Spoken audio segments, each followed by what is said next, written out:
Bonjour, c'est Ursule. On est le 29 décembre 2025. Bienvenue à Vie et Miséricorde. Amen. Alors, aujourd'hui, je viens parler de ce verset rejeté par les enfants de Dieu, mais pourtant un verset qui est pour eux. Alors, nous lisons dans Apocalypse 3, le verset 20. Voici, je me tiens à la porte et je frappe. Si quelqu'un entend ma voix et ouvre la porte, j'entrerai chez lui, je prendrai la scène avec lui et lui avec moi. Le vainqueur, je lui donnerai de siéger avec moi sur mon trône, comme moi aussi j'ai remporté la victoire et je suis allé siéger avec mon Père sur son trône. Amen. Alors, le verset 20 est un verset utilisé par les chrétiens pour évangéliser. Les chrétiens l'utilisent beaucoup pour amener les âmes à Christ. Mais plusieurs ne se sentent pas concernés par ce verset parce que à leur niveau, ils ont dépassé le cap de ce verset et parce qu'ils ont donné leur vie à Jésus, alors à leurs yeux, ce verset ne s'applique pas à eux. Mais qu'est-ce que Jésus-Christ dit?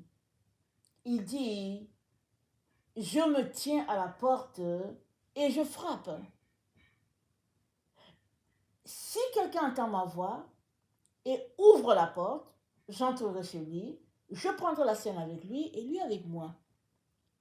Nous savons tous que Jésus-Christ a payé de sa vie pour nous donner la vie. Amen. Et c'est à nous de faire le pas pour l'accepter. Une fois que nous ouvrons notre bouche pour l'inviter dans notre vie, alors Jésus-Christ vient et il fait sa demeure en nous. Maintenant, nous marchons avec lui. Amen. Parce que nous lui avons donné notre vie, nous venons en communion avec lui, nous lisons la Bible, et puis souvent on ne sait pas comment faire, et puis parce qu'on est des bébés, et on est là, on se dit comment faire, mais on lui a donné notre vie. Alors, vient le moment où Jésus-Christ maintenant vient faire son entrée en réponse à ce que tu lui as donné ta parole pour maintenant communier avec toi. Ça fait partie de la marche avec Jésus parce que c'est une relation à deux facettes. Ce n'est pas une relation à une seule facette. Voilà pourquoi nous sommes grandement dans l'erreur si nous faisons partie de ces chrétiens-là qui trouvons que ce verset ne s'applique pas à nous, mais que ça s'applique aux autres. Amen. Justement, je vais m'arrêter pour te demander si tu as donné ta vie à Jésus. Si tu ne lui as pas donné ta vie, laisse-moi te dire que Jésus-Christ est le seul chemin qui mène à Dieu. Peut-être es-tu dans différentes religions, peut-être cherches-tu Dieu et veux-tu communier avec lui, alors le chemin c'est Jésus. Le passage c'est Jésus. Le moyen c'est Jésus. Dans Matthieu 7 au verset 13, il est dit, entrez par la porte étroite, car large est la porte et spacieux le chemin qui mène à la perdition. Et il y en a beaucoup qui entrent par là. Mais étroite est la porte, resserrez le chemin qui mène à la vie, et il y a peu qui les trouvent. Amen. Alors, la porte est étroite. Le chemin est resserré. Très peu le trouvent. Mais pour ceux qui l'ont trouvé, amen, Jésus-Christ vient et fait sa demeure en eux. Voilà pourquoi il se tient à la porte de tous ceux-là qui veulent de lui. Et il cogne. Alors, aujourd'hui, il est en train de cogner à ta porte. Par une simple prière, donne-lui ta vie. Si tu veux répéter après moi, tu vas devenir tout simplement enfant de Dieu en confessant de ta bouche. Seigneur Jésus, pardonne-moi mes différents égarements et aujourd'hui, je viens à toi. J'aimerais que tu sois mon sauveur et mon maître et que tu puisses me conduire par ton esprit. Amen et amen. Donc voilà, tu es devenu enfant de Dieu. Maintenant, Jésus-Christ est en train de cogner à la porte de ton cœur. Puisque tu as choisi d'entrer par la porte étroite qu'il est, alors il est en train de cogner à la porte de ton cœur. Veux-tu le laisser entrer? Comme déjà partagé, c'est une relation à double sens, n'est-ce pas? Tu as invité Jésus à entrer en toi. Normal que, à un moment donné, il fasse son entrée officiellement de manière à ce que toi tu le vois et que lui aussi te voit. Parce que dès que tu donnes ta vie à Jésus, Jésus est là. Mais très souvent, on a l'impression qu'il n'est pas là, mais il est là. Et pendant que tu fais tes pas et que tu es en train d'étudier la parole de Dieu, Jésus est toujours là, mais il se pourrait que tu ne le vois pas. Et vient ce moment-là où, d'une manière évidente, tu vois Jésus-Christ, clair et net. Et c'est comme quelqu'un qui travaille dans une entreprise. L'entreprise t'embauche, tu fais tes pas, quelqu'un t'explique ton travail. Et à un moment donné, tu vas rencontrer le leader au-dessus de toi.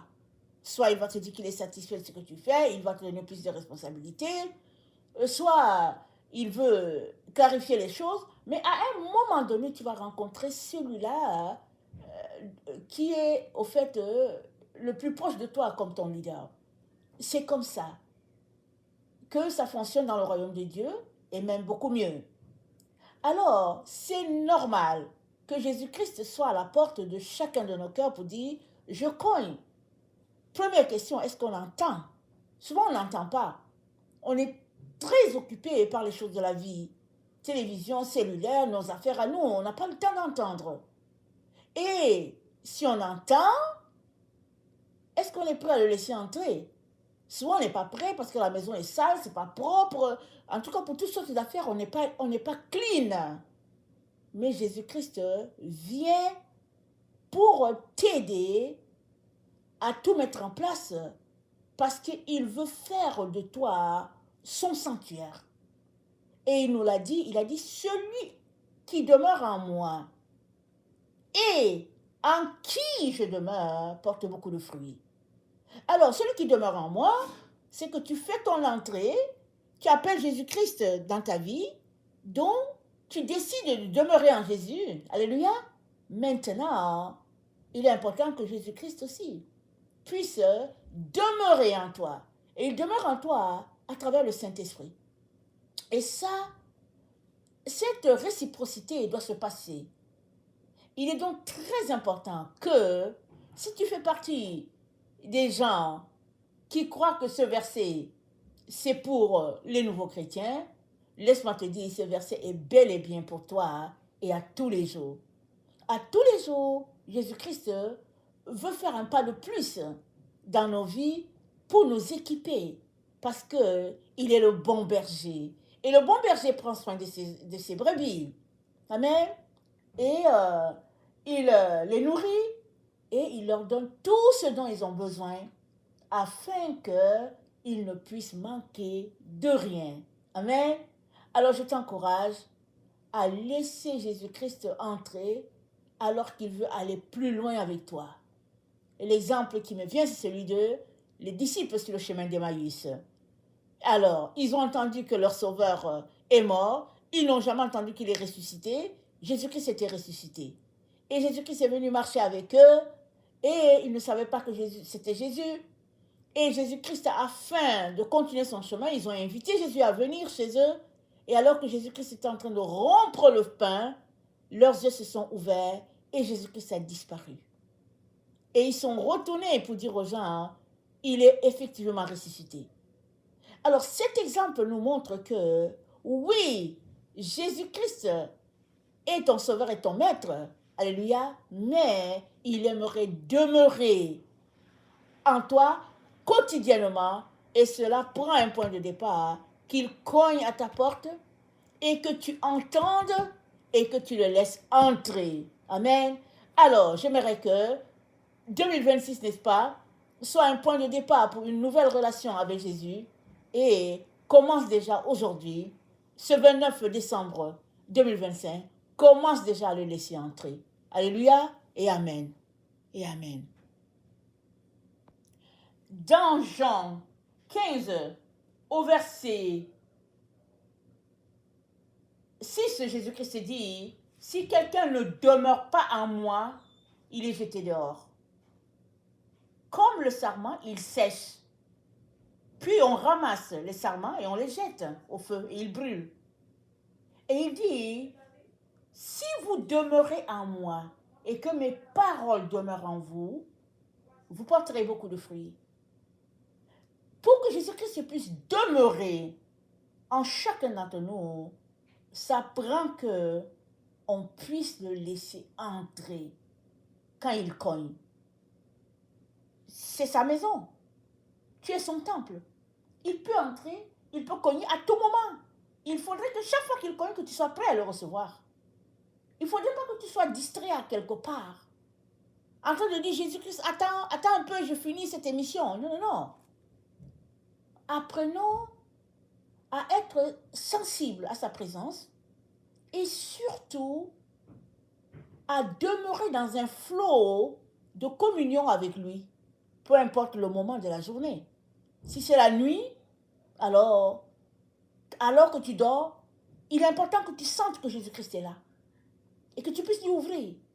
Parce qu'il peut venir à tout moment. Il est dans sa maison. Amen. Que le Seigneur bénisse sa parole et que nous puissions, n'est-ce pas, être sensibles à la voix de notre Seigneur alors qu'il est à la porte de notre cœur à tous les jours et à tout moment. Amen. Soyons tous bénis. Amen. Et alléluia.